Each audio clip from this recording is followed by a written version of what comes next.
la materia. Notas criminológicas, pues podríamos identificar entre 12 y 15 notas criminológicas. No os las puedo explicar todas porque entonces estaríamos todo el día, y he seleccionado 3 o 4 de ellas. Las que me ha parecido que de una manera también sencilla y rápida pues les podrían a ustedes ubicar en esta especial problemática que plantea el cibercrimen. Bueno, ¿cuál es el escenario de la ciberdelincuencia? Lo primero que hay que recordar es que los delitos en Internet permiten, o son cometidos, ¿no? Permiten ser cometidos. Permiten ser cometidos. ¿Para ver el mapa? Sí. Bueno, un segundo, ¿eh? Es como una clase, ¿no? Gracias.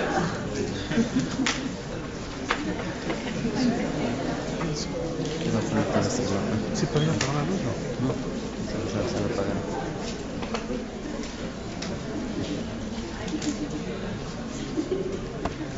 Bueno, aquí en todos los países. México.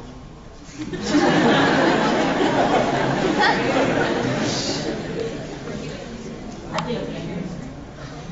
Y tienen pues distintos colores, los distintos tipos de ataques o de incidentes que se están lanzando. Yo no cobro nada, de Kaspersky. Bien, pues nada.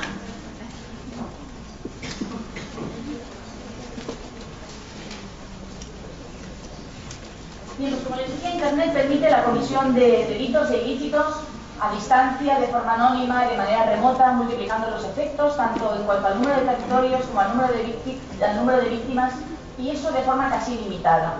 ¿Qué ha generado? Bueno, pues ha generado que en estos momentos la ciberdelincuencia, la cibercriminalidad sea el ámbito delictivo de mayor crecimiento.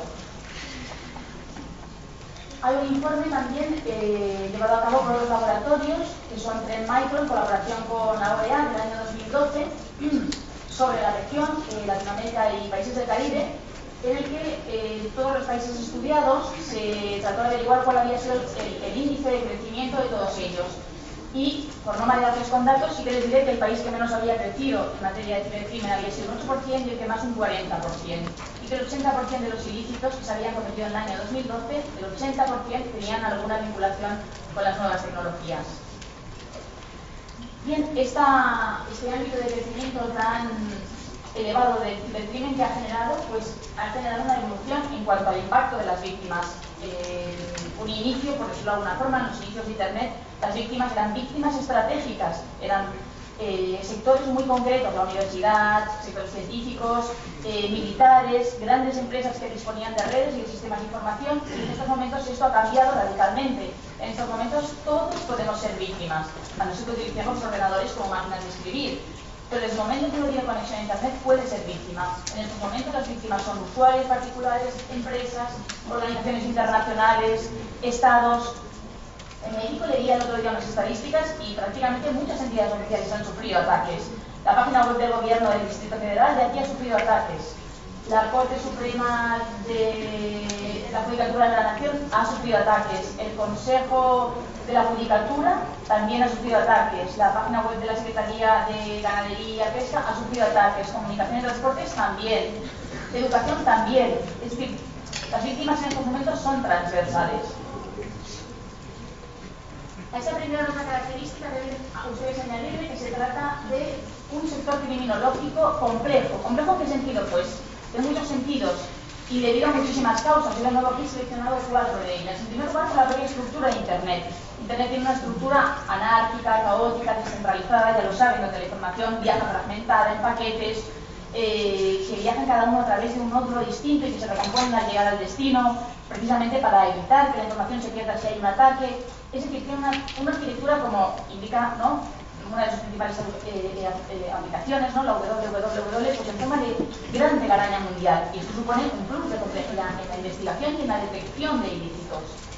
En segundo lugar, es muy fácil desdibujar las huellas que se dejan a través de Internet cuando se cometen delitos. Y hay muchas formas, pues por ejemplo acudiendo a cibercafés, cafés de Internet, ¿no?, que se llaman aquí, a través usando anonimizadores, que son programas específicos, usando redes Wi-Fi públicas, a través de servidores proxy que utilizan pues, grandes instituciones y grandes empresas que no tienen una buena política de asignación de máquinas, a través de las redes Tor. Es fácil desdibujar este rastreo digital. Por otra parte, también es muy sencillo en Internet encontrar, ¿no?, como acaban de ver, herramientas que facilitan la comisión de delitos al no experto. Ya lo decía el profesor Álvarez. En estos momentos, tanto el perfil de la víctima como el perfil del sujeto activo, del autor, ha cambiado. En un principio, el perfil del autor de un ilícito de Internet, en Internet se correspondía con el 1% de la comunidad internauta. Era aquel que tenía conocimientos específicos en la materia, que sabía programar, etcétera, etcétera. Pero en estos momentos ya no es así. En estos momentos hay dos tipos de perfiles. Por una parte sigue existiendo el perfil de esa persona que tiene conocimientos informáticos y que puede hacer ataques sofisticados, pero existe otro perfil de autor, que es el perfil que se corresponde con la mayor parte de nosotros, que tenemos conocimientos informáticos y sabemos programar, pero lo que sí sabemos es que introduciendo un término de búsqueda en Google es muy fácil encontrarlo todo. Es fácil encontrar un mapa interactivo y si introdujésemos ahora como término de búsqueda, pues no sé, programa rastreador, aparecerían 100 links que nos permitirían descargar un programa que nos permite interpretar comunicaciones. Un programa que sería fácil de utilizar, probablemente sin coste, gratuito, etcétera, etcétera. ¿Y eso qué ha generado? Pues ha generado que aparezca un segundo perfil de autor masivo, que no tiene conocimientos informáticos, pero que con la proliferación de herramientas que hay en Internet, de fácil uso, gratuitas y de fácil búsqueda, pues ha determinado también el incremento de este tipo de ilícitos.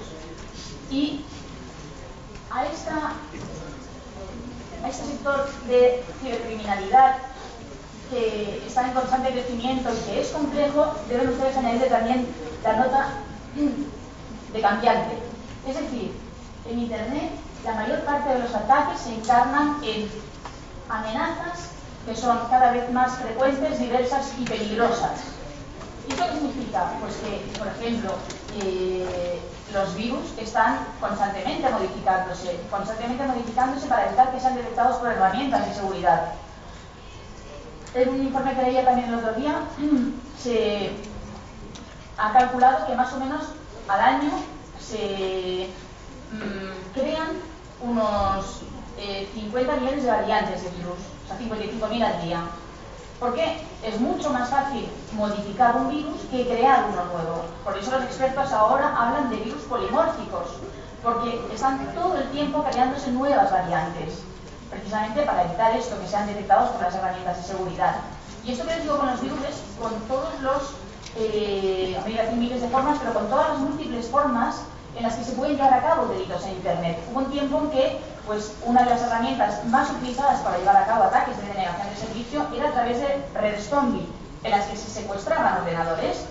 El autor del incidente se hacía, pues un poco como lo que significa la palabra zombie, se hacía con la voluntad del ordenador, con la voluntad de aquella máquina, y al unísono utilizaba una pluralidad de máquinas que utilizaba para hacer peticiones masivas a otro servidor y ocasionar que el servidor dejase de prestar su servicio y cayese. Bien, pues desde el momento en que el uso de estas redes zombie permitió a la policía desmantelarlas y descubrirlas, los ciberdelincuentes, por llamarlos de alguna manera, empezaron a utilizar otras formas de llevar a cabo los ataques de denegación de servicio. Un poco en esa idea de que, ¿cómo explicarlo? Si tuviésemos que hacer un símil, Internet sería como una enfermedad que cambia todo el tiempo, que muta, se parecería más a un fenómeno dinámico que no a un fenómeno estático, como si lo son determinados sectores de la delincuencia convencional. Y eso también supone, pues como les digo, ¿no?, una realidad cambiante y compleja. Y a ello hay que añadir que se trata de un entorno en permanente vulnerabilidad. Nosotros somos una sociedad, ¿no?, lo hemos dicho al principio, altamente dependiente de la tecnología, que nos resulta muy fácil de usar, ¿no?, porque es así, es un uso casi intuitivo, pero respecto de la que hacemos un uso desacomplejado. Es decir, hacemos un uso en el que no tenemos conciencia de los peligros. Si ustedes hacen una comparativa entre sus hábitos de conducta y las pautas que emplean en Internet y fuera de Internet, verán que son completamente distintas. Imaginen que ustedes no van por la calle y van dando datos, pese a que alguien les pregunte dónde viven, su número de tarjeta de crédito, etcétera, etcétera. Imaginen ustedes que tienen alarmas en sus casas y mecanismos antirrobo en sus carros. Sin embargo, esto no lo hacemos en Internet. En Internet damos datos, utilizamos programas antivirus caducados y damos al cancelar y seguimos funcionando con ese programa antivirus caducado, no descargamos los parches actualizados precisamente pues que se crean para evitar vulnerabilidades que van surgiendo, etcétera, etcétera. ¿Y eso qué genera? Pues lo que genera es que no tengamos conciencia del problema, no tengamos conciencia de los riesgos. Si a eso le suman esos ingredientes que les he dicho al principio, que es un ámbito en el que los incidentes no se detectan y no se denuncian, y agitan todos estos ingredientes, pues el cóctel es que las redes de información, los sistemas de información están en permanente y constante vulnerabilidad. Bueno, y ahora, para cerrar este segundo bloque, y para no cansarles más, ¿no?, con mis ejemplos, sí que quería de nuevo pues, proyectarles un vídeo, es muy corto, ¿no?, para que se hagan una idea de cómo son estas amenazas que se llevan a cabo en este entorno criminológico que les digo, que es complejo, cambiante, etcétera, etcétera. Vamos a ver si puedo proyectar el vídeo. Es sobre las amenazas en el año 2013.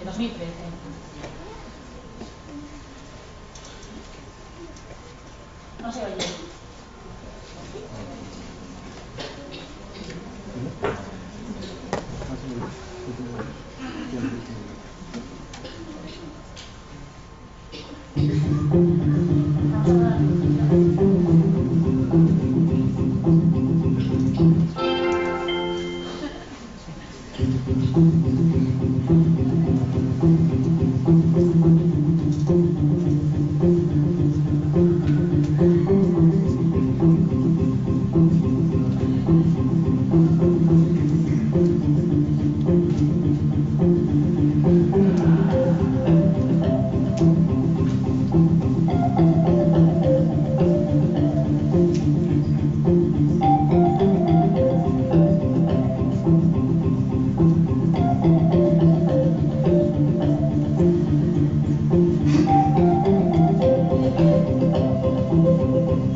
Bueno, ya hemos visto que lo único que descendió fue el spam.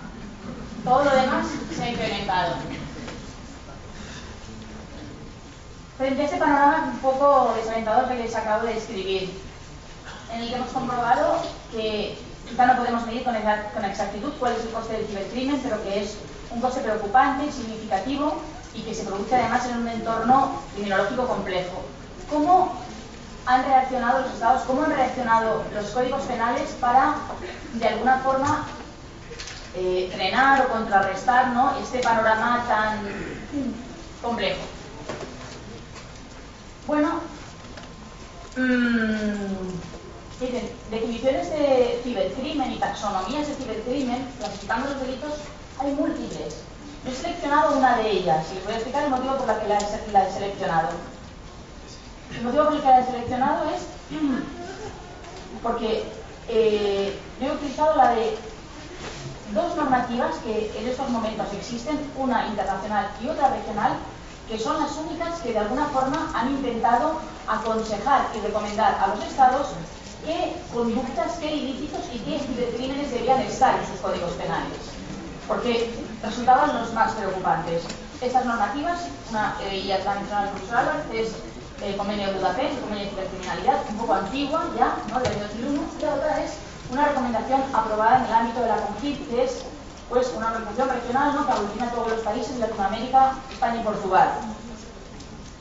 Por tanto, yo les podría hablar ahora, pues de nuevo, ¿no?, de muchísimas conductas que se pueden llevar a cabo en Internet, pero prefiero, de momento, ceñirme a aquellas que claramente organizaciones internacionales y regionales han señalado como aquellas más preocupantes y que deben ser incorporadas por los códigos penales de los estados y de los países.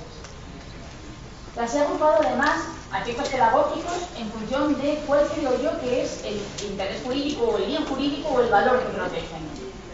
Tendríamos un primer bloque de conductas que protegerían los sistemas de información. Serían las conductas de hacking, las conductas de daños a datos, las conductas de daños a sistemas de información y las conductas de abusos de dispositivos. Un segundo bloque que serían todas las conductas que de alguna forma protegen intereses patrimoniales o económicos. Serían el delito de estafa informática o fraude informático, el delito de suplantación de identidad y los atentados contra la propiedad intelectual. Un tercer bloque que estaría vinculado a los menores, por decirlo de alguna forma, ¿no?, en el que se incluirían todas las conductas relativas a la pornografía infantil y el delito de grooming. Y un último bloque que estaría compuesto por delitos que de alguna forma afectan a la dignidad de la persona y en concreto, ¿no?, tanto esa normativa internacional como regional ha aconsejado reprimir la difusión de mensajes con contenidos xenófobos a través de Internet. ¿Son estos los únicos ciberdelitos concebibles? No, estos son los más importantes en estos momentos.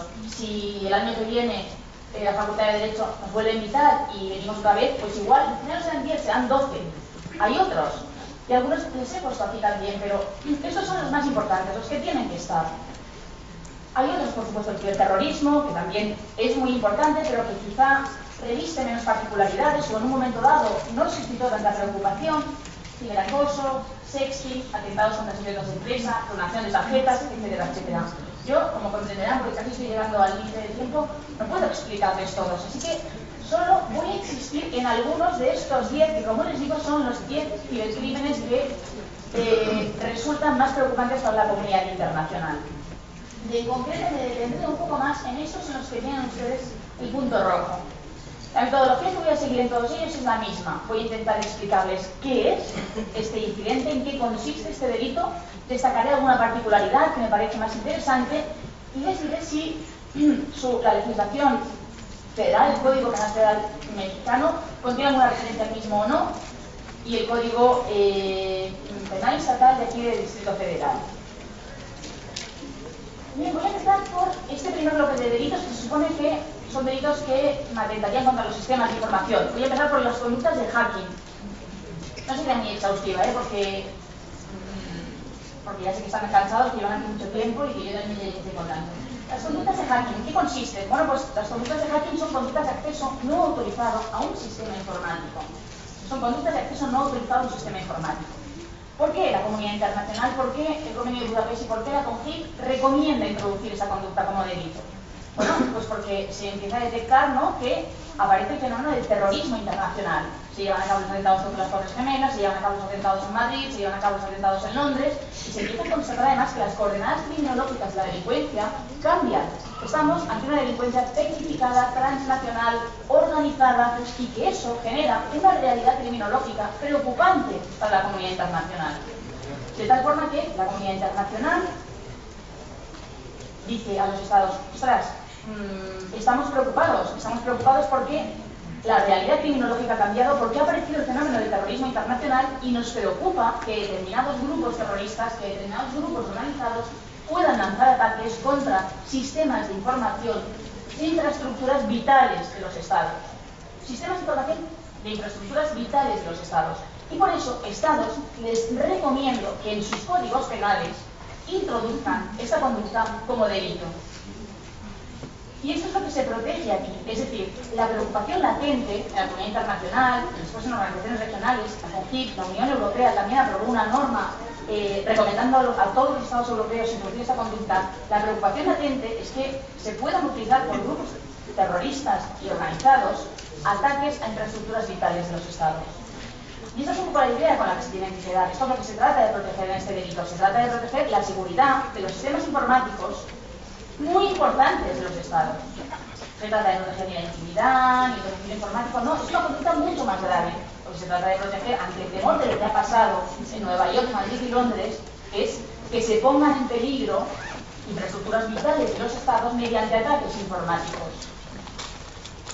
¿Qué dice el Código Penal Federal Mexicano? Bueno, el Código Penal Federal Mexicano tiene un capítulo que regula el acceso a sistemas informáticos y equipos, pero curiosamente no regula esta conducta, porque lo que contiene ese capítulo, donde están, creo que el profesor Daza también lo menciona antes, donde está el artículo 211 bis, en 7 parágrafos distintos, lo que contiene es un acceso a datos, no a sistemas, que no es lo mismo. Los datos son una cosa y los sistemas son otra. Los datos están en los sistemas, pero igual que en la realidad no virtual, en la realidad analógica, somos capaces de establecer diferentes capas, por decirlo de alguna forma, ¿no? En las infraestructuras, carreteras, autobuses y personas que viajan en autobuses, lo mismo hay que hacer en Internet. Una cosa son los sistemas y otra cosa son los datos. Entonces, no me voy a extender más. Solo quería hacer hincapié en que este es un delito muy importante, pero que tiene que ser entendido, digamos, correctamente. Es decir, es un delito que trata de castigar conductas graves que se lanzan contra determinados sistemas de información que no implican el acceso a los datos que contiene ese sistema. Igual que acceder a un autobús no implica el acceso a las personas que viajan en ese autobús. Vamos a la segunda al segundo crimen, ¿no?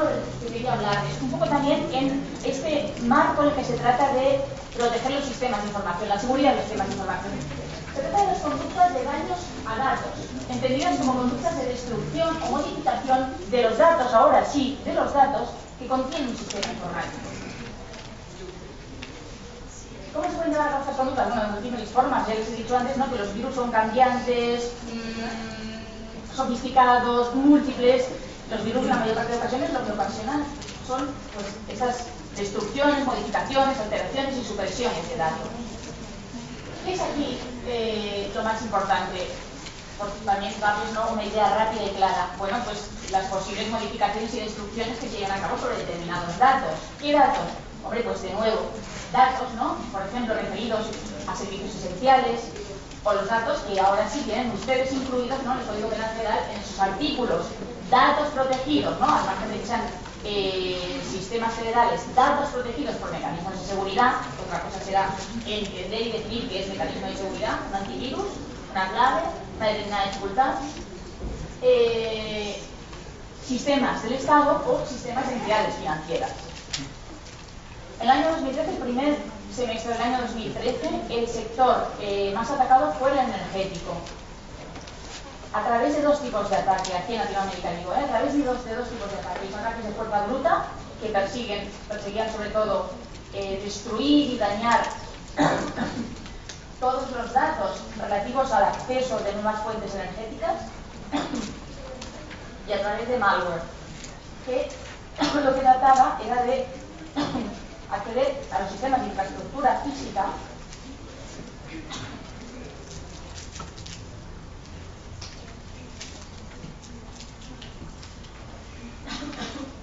que controlaban, por ejemplo, las tuberías, o que controlaban zonas claves de las plantas energéticas. Un poco en la línea de lo que avanzaba también el profesor Álvarez. El ataque se produce sobre sectores estratégicos. Tercera conducta. Daños a sistemas de información. ¿En qué consisten? Pues se lo he explicado un poco antes. Son básicamente conductas que se lanzan contra los sistemas de información para alterarlos. ¿En qué sentido? Pues en el sentido de que se persigue que un determinado servidor deje de funcionar o deje de prestar un servicio. Son los famosos ataques de denegación de servicio. en los que la ley se puede llevar a cabo de múltiples formas. Una de ellas es a través de peticiones masivas con redes de ordenadores secuestrados. Es una conducta grave. Ustedes no la tienen prevista ni en el Código Penal Federal ni tampoco en el Código Estatal, pero es una conducta grave. Se han llevado a cabo ataques de denegación de servicios contra multitud de páginas, no vale la pena y empresas, ni que les diga, pero las de medios de comunicación todas, YouTube, Facebook, Twitter, cadenas de televisión, contra todas. Y los perjuicios pueden ser cuantiosos, dependiendo de cuál sea el daño ocasionado y del tiempo que se tarde en restablecer el servicio que presta ese servidor.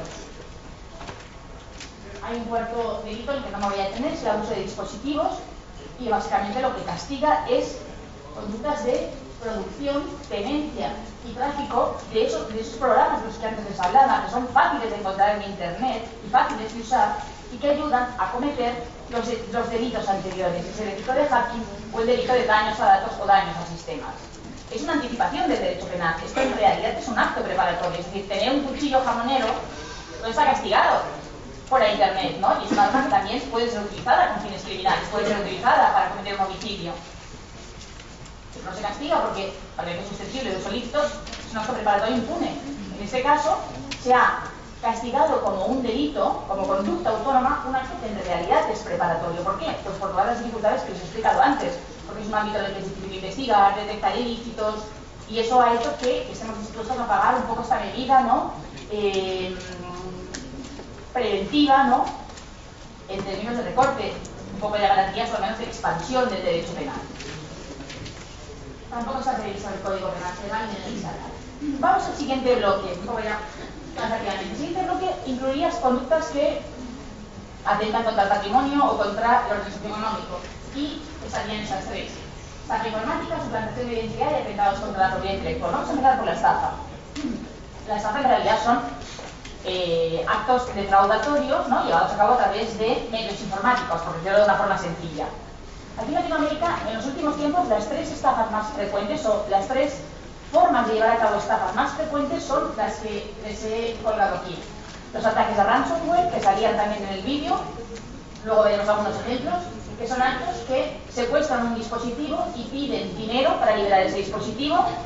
Los ataques de phishing, que supongo que los conocen porque los deben sufrir todos ustedes, ¿no?, que son básicamente actos en los que se trata de engañar al usuario para obtener información de claves bancarias, números de tarjetas, etcétera, etcétera.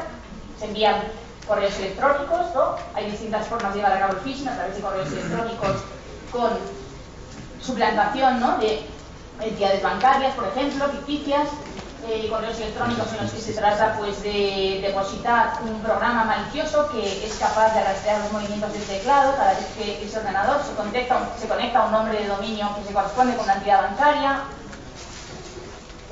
con distintos pretextos, pues correos electrónicos que contienen un adjunto en el que figura que es a lo mejor, pues, un premio que se ha recibido, o es un documento interesante, o es una multa, etcétera, etcétera. Y por último, ataques el phishing en realidad es ingeniería social, que no hay que minimizarla tampoco, porque antes salía Snowden. Snowden en realidad accedió a toda esa información, no porque él pudiera acceder. Él accedió porque conquistó a una chica que trabajaba con él, de mayor rango, que tenía privilegios para acceder a toda esa información. Y por eso pudo acceder. Él no podía acceder, no tenía privilegios para acceder a esa información. Lo digo porque la ingeniería social no hay que minimizarla, tiene su importancia. En el phishing es clave. El phishing es clave. En el phishing o logran engañarnos o no se puede producir el acto defraudatorio. Otra cosa es el phishing, que es sí, es ingeniería técnica pura y dura. Ya sé que son conductas complejas, pero no puedo detenerme más. El phishing básicamente supone explotar una vulnerabilidad de una máquina, de un programa, de un sistema operativo, en virtud de la cual se logra redirigir un nombre de dominio auténtico a otra máquina que no es auténtica, sino que es ficticia, cada vez más frecuentes, peligrosas, donde están en constante incremento delictivo, donde aparecen nuevos conceptos que tampoco conocemos.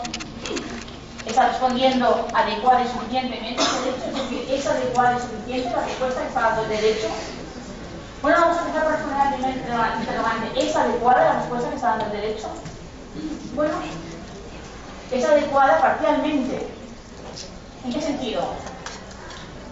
Miren, yo podría poneros dar un ejemplo muy fácil, pero lo explicaron en los compañeros de procesar, de cómo el derecho no está respondiendo adecuadamente. Uno de los ejemplos paradigmáticos donde no se está respondiendo adecuadamente es el ámbito procesal. En el ámbito procesal, en la mayor parte de estados, estamos utilizando reglas procesales del siglo XIX. Es decir, no se han dictado nuevas reglas de juego para investigar todos estos delitos, para asegurar la prueba de todos estos delitos. Miren ustedes, hay una torre y un ordenador. Hoy en día no se pueden incautar datos llevándose los ordenadores. Lo que hay que pedir son las claves, porque todos tenemos nuestros datos en la nube. Y yo no tengo datos en el ordenador, están en la nube. Entonces me da igual que se lleve mi ordenador. O cuando se precinta algo para evitar que se utilice aquello. Pues lo mismo, no tiene ningún sentido precintar una máquina. Lo que hay que hacer es congelar un servidor virtual. Por tanto, en el ámbito procesal adecuada, no, claramente, no voy a decir más porque explicarán ellos mañana. En el ámbito sustantivo hay un poco de todo. Por una libertad total, tienen ahí ustedes, no, una prohibición total. En el ámbito sustantivo, en algunos ámbitos, pues la respuesta ha sido adecuada porque se han allanado algunos obstáculos que había y se han introducido, pues esos nuevos delitos. Y en otros ámbitos, quizá hemos ido demasiado lejos, ya hemos convertido quizá en más prohibitivo lo que está dentro de Internet que lo que está afuera. Por tanto, ¿cuál es el reto cuando el derecho tiene que dar respuesta a un cibercrimen? Bueno, pues el reto es quizá intentar verlo de una manera lo más menos contaminada posible. Lo menos contaminada posible, es decir, teniendo en cuenta todas las particularidades que les he dicho, teniendo en cuenta cómo se suscitan aquí los ilícitos, para dar pues una respuesta lo más medida y adecuada a este ámbito. ¿Y es una respuesta suficiente la del derecho? Pues no, claramente no. ¿Es adecuada la respuesta que están dando los códigos? No, ya les digo. Y desde luego no, como decía el profesor Álvarez, la respuesta tiene que ser global porque el problema es global, no puede ser una respuesta local. Pero además, en términos preventivos, los cauces son otros. Es decir, el derecho servirá para reprimir los cibercrímenes, pero no servirá para prevenir. ¿Qué hay que hacer? Pues un poco lo que les he dicho al principio también de la conferencia. Más prevención, más seguridad y más conciencia del problema.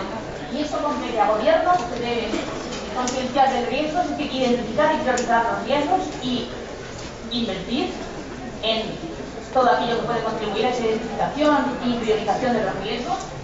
Un esfuerzo por parte de las empresas también, ¿no? Adoptando planes de seguridad informando a los empleados y un esfuerzo por todos ustedes, por todos nosotros, adoptando, pues de nuevo, ¿no?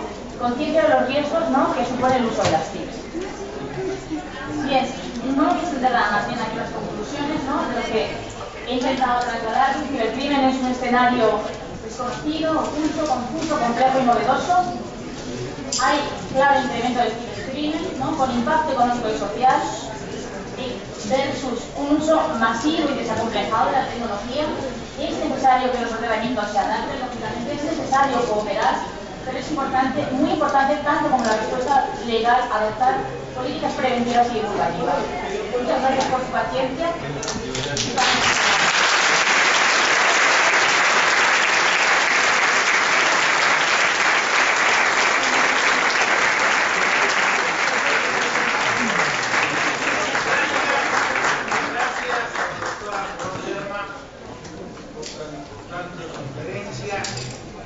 Quiero agradecer especialmente a mis compañeros docentes y más en el honor de estar con nosotros, la maestra Alejandra Macías Estrella, al maestro Álvaro Uribe Salas, que mañana nos hará el favor de comentar un tema específico, al maestro Arturo Belmo, igualmente al maestro Tomás Cantú, que siempre nos honra con su presencia, al maestro Juan Martínez, al maestro Río Rosales, al maestro Jorge García Hernández, al maestro Víctor Manuel Garay, muchas gracias, también al maestro Gonzalo Gallo, muchas gracias por su presencia. Y vamos a dar entrada a los comentarios de la conferencia que acabamos de escuchar, rogándoles sea el primero de ellos, al maestro doctor Miguel Ángel Arango de Blanco.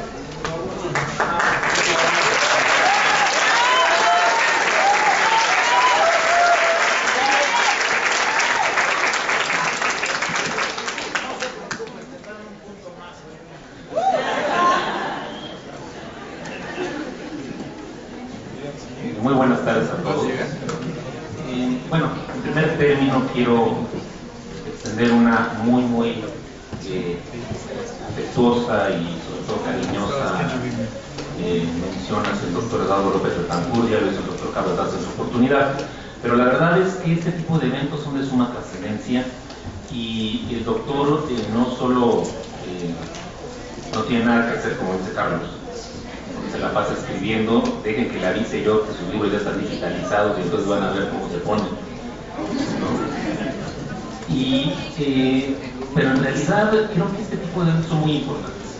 Son importantes porque a veces en el aula estamos ceñidos o estamos restringidos a una serie de programas que hay que ir agotando en las diferentes materias, y esto a veces nos evita que tratemos de buscar estas cuestiones de actualización que son muy importantes para la alumno.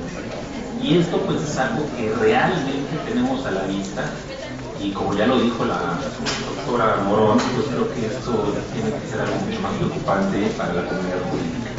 Quiero agradecerle infinitamente su confianza, agradecerle también que él sea el artífice de este tipo de eventos que son de suma importancia, y sobre todo también pedirle que no deje de hacerlos, que aunque no tenga nada que hacer, pues que también se ponga a organizar más eventos, porque la verdad es que son muy importantes y creo que lo disfrutamos todos, ¿no? Además, la presencia de gente tan distinguida, de los doctores que vienen de España, pues creo que esto nos engalana como Facultad de Derecho. No veo fácil que las demás facultades tengan este tipo de eventos donde hay la participación de gente tan destacada a nivel mundial, y aquí particularmente pues la madre patria, ¿no? España. Entonces quiero agradecerle muy especialmente al doctor, y también quiero un aplauso para él porque finalmente creo que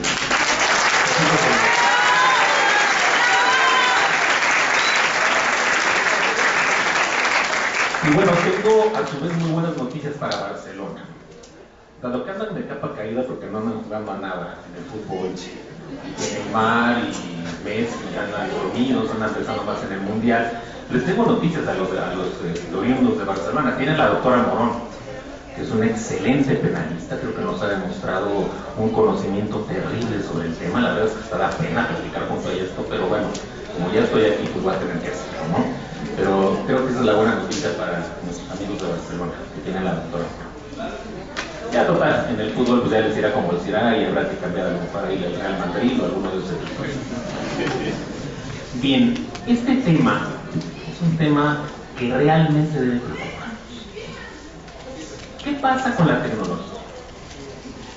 Yo los invito a ustedes ahorita, vamos a hacer otro ejercicio como hizo el doctor Carlos Daz, no tan dramático, pero yo los invito a que apaguen sus celulares, a que los apaguen en este momento, a que digan de aquí a que el doctor Gano sacar de hablar como a las 3 de la tarde, voy a dejar apagado mi celular. Sus caras empiezan a denotar angustia. Sí. Y mi gordo me va a hablar, va a decir que estoy con el otro, y no es cierto, estoy en una conferencia. Y mi gorda se va a poner intensa porque ¿dónde estabas? Seguramente andabas bloqueando. No, estaba en una conferencia. Y no les van a querer, a menos que se tomen la fotografía, la suban por Instagram, y entonces ya todo el mundo se enteró. Esta es una realidad. Vivimos con la tecnología y de repente hay un conflicto terrible. Vivimos para la tecnología. Esto creo que es algo delicado, que además me suma a lo que ya dijo la doctora Morón, y voy a empezar al revés, voy a empezar por sus conclusiones. Efectivamente, el derecho no le ha alcanzado. No le ha alcanzado para tutelar, proteger, salvaguardar todo eso que está atrás del uso de la tecnología. Y repito, simplemente, van ustedes por la calle, van caminando, si alguna de ustedes es una chica agraciada, bella, y no falta el sujeto que de repente te toma una fotografía, porque ahora ya todo el mundo es fotógrafo. Ya a nadie le preocupa si el celular sirve para hablar o para comunicarse, no, lo que importa es cuántos píxeles tiene para poder tomar una buena fotografía, ¿no? Y hay fotografías de todo. Y entonces resulta que sin que tú te des cuenta, a lo mejor ya alguien te fotografió. Y esa fotografía al rato está en la red para cualquier uso. Puede ser desde efectivamente presumir que es la novia de alguien que te conoce, o hasta incluso para otro tipo de ofertas, como puede ser incluso para páginas de tiendas virtuales de elementos sexuales, o de prostitución, de trata, etcétera, etcétera. Entonces, creo que tenemos que hacer una primera gran reflexión en el sentido de la gran vulnerabilidad de la que ya también habló la doctora Born, que nos ha generado este esquema de tener la tecnología tan a la mano y al alcance. Porque la parte noble, la parte positiva, la parte bonita, la parte tersa, es la que nosotros encontramos cuando le damos el uso correcto, adecuado a la tecnología. Pero también tiene un lado perverso. Tiene un lado perverso y un lado, lamentablemente, negativo. Y es donde hay que poner énfasis. Pero realmente también hay que ser objetivos y ser realistas. No le está alcanzando al derecho y veo con mucha dificultad que le alcance el derecho. ¿Cuál es la razón?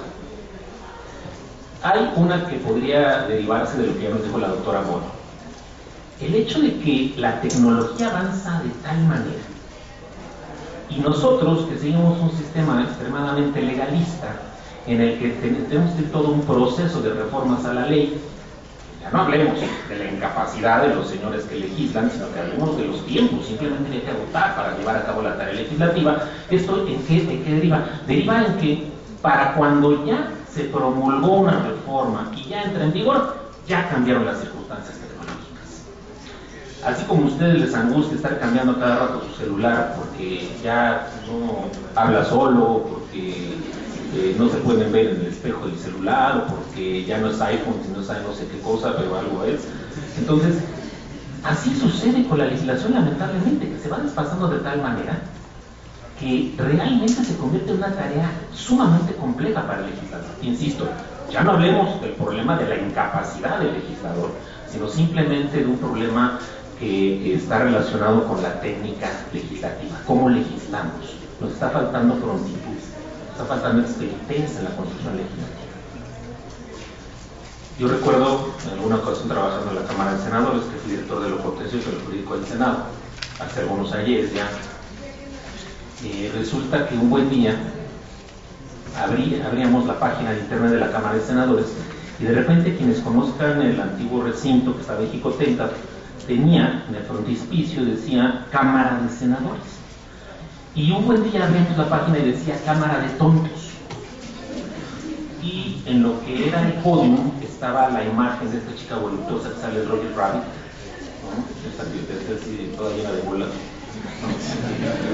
Y entonces todos espantados, primero porque dijeron, esa ya no es Irma Serrano, definitivamente, ¿no? Y segundo, porque decía así, Cámara de Tontos. Les dije, bueno, no se agravien. Digo, lo cierto es que a lo mejor alguien los descubrió, ¿no? Pero lo real fue que precisamente sufrió un ataque la página de internet de la Cámara de Senadores. Pero era increíble, Cámara de Senadores. Dice uno, caray, o sea, no está tratando de atacar la página del despacho de López y todos los López, ¿no? O sea, con grabar al doctor López. Pero, vamos, no, que estaban atacando la Cámara de Senadores. Después me tocó ver otro ataque idéntico cuando fui funcionario del Instituto Electoral del DF, también en la página del Instituto Electoral del DF. Entonces, dice uno, ¿cómo podemos nosotros salvaguardar ese tipo de páginas, por ejemplo, páginas públicas? Esto es de suma importancia. Claro, obvio, también hablamos de este tipo de páginas o de sitios donde estamos hablando de información relacionada con aspectos financieros, que esto deriva en otra clase de delitos también. Entonces, vean el enorme grado de vulnerabilidad que tenemos. Ahora, hasta ahorita, efectivamente, ha habido algunas correlaciones con el Código Penal Federal. Yo pensaría en que tenemos una gran necesidad que va de entrada en el hecho de uniformar elementos de nomenclatura. Yo soy un firme enamorado y convencido de la importancia de las palabras. Y entonces también tiene mucho que ver cómo denominamos a las cosas y cómo calificamos a las cosas. Por ejemplo, si ahorita hablamos de ciberdelincuencia y cibercriminalidad, si somos estrictos en el uso de la terminología, parecería que algunas figuras tendrían que quedar fuera de este contexto. Y me refiero al hecho de que hay algunos autores que precisamente hacen esta distinción entre los diferentes tipos de delitos relacionados y vinculados con las TICs, que son las tecnologías de información y comunicación, que quién sabe qué tanto nos convendría ir pensando en una nomenclatura de esta naturaleza. Vamos a pedirle también sus comentarios al doctor Elías Polanco Braga, si es tan amable. Buenas tardes, bienvenidos los que todavía tienen hablando. Muchos ya se están retirando por ahora, pero vamos a platicar un poco antes, con el permiso del presidio y el agradecimiento eterno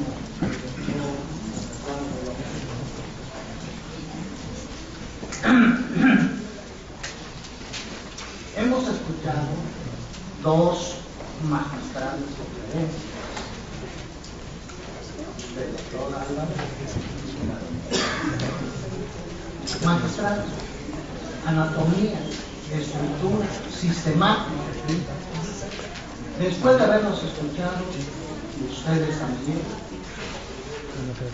me queda llegar a una conclusión. Los delitos cibernéticos son complejos y requiere dominar el lenguaje cibernético. Porque la verdad, yo mismo me puedo confesar que desconocía mucho de este lenguaje. Entonces, necesitamos actualizarnos primeramente. Ese es el tema. Y luego quisiera dar un dato. Se habló y se dijo de ataques cibernéticos.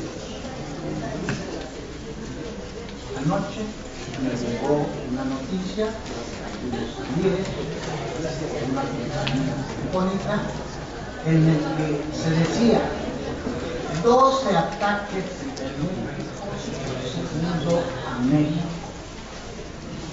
Lo que significa 120 mínimo ataques, 17.280 al día.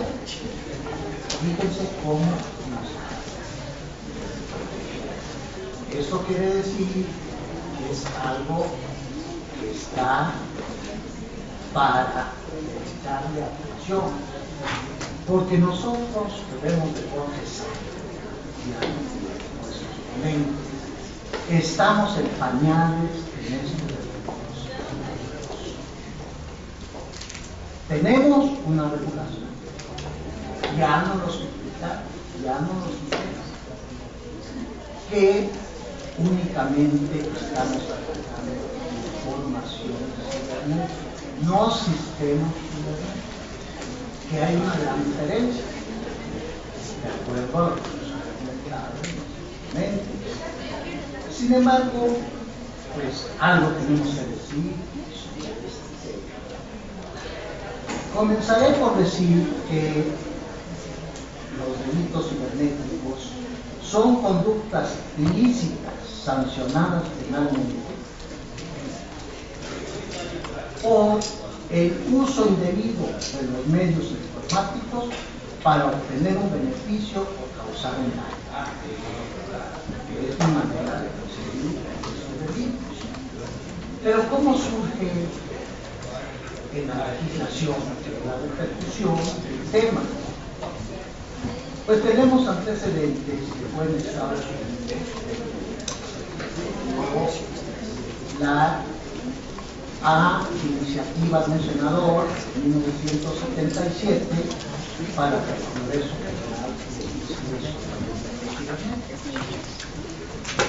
Luego, París, en 1983, la Organización Europea designó un comité para discutir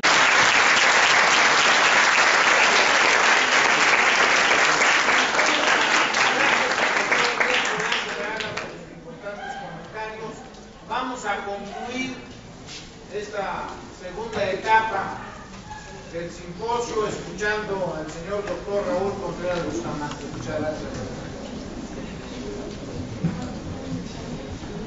Muchas gracias. Voy a ser muy respetuoso de las horas que llevamos escuchando tantas intervenciones.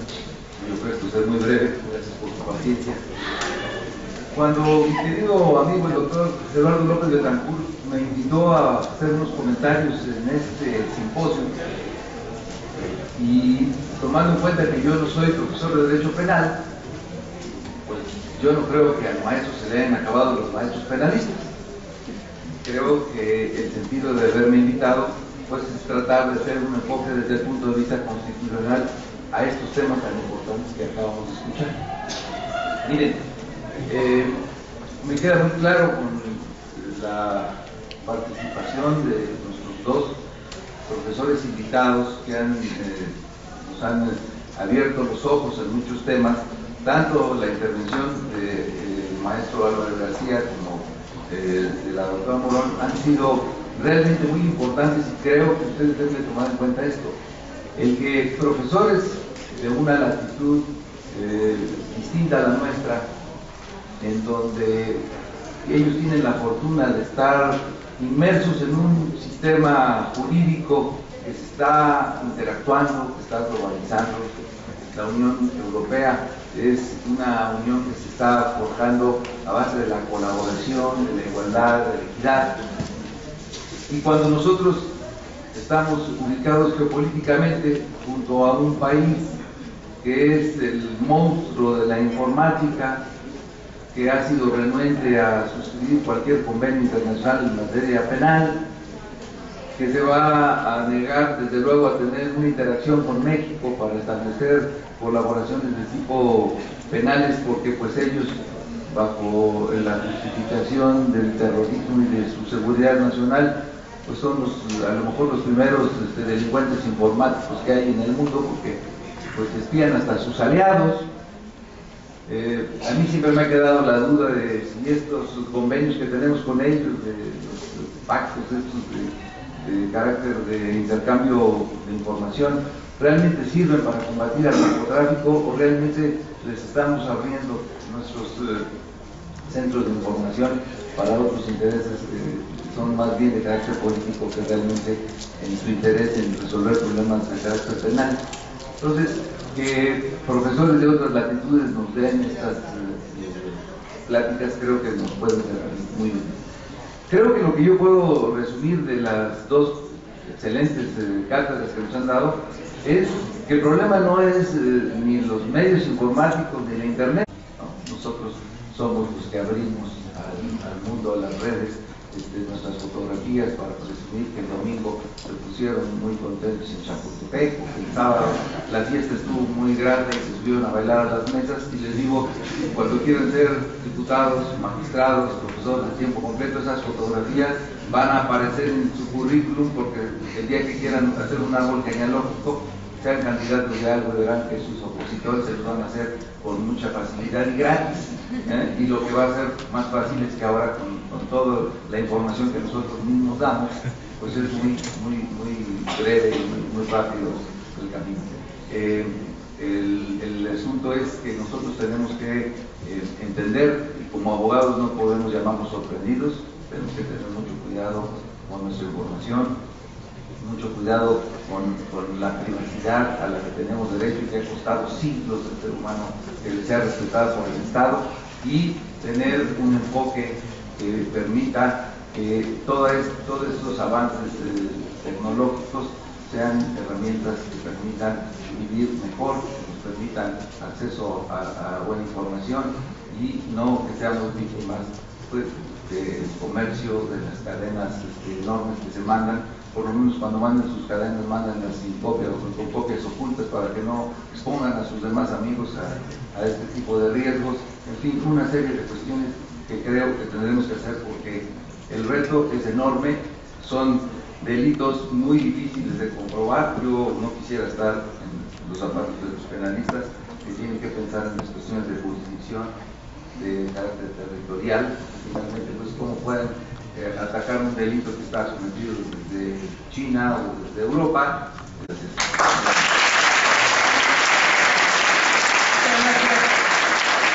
Muy amable al doctor Raúl Contreras Bustamante. También agradezco que nos acompañe la maestra Marta Rábago. Muchas gracias, Marta. Y para todos ustedes debo rogarles que antes de que se retiren, den sus nombres para efecto de las constancias, quienes así lo requieran, porque se van a extender estas constancias. Hay quienes nos hagan el favor de venir a los 4 módulos. El día de hoy concluimos este segundo módulo.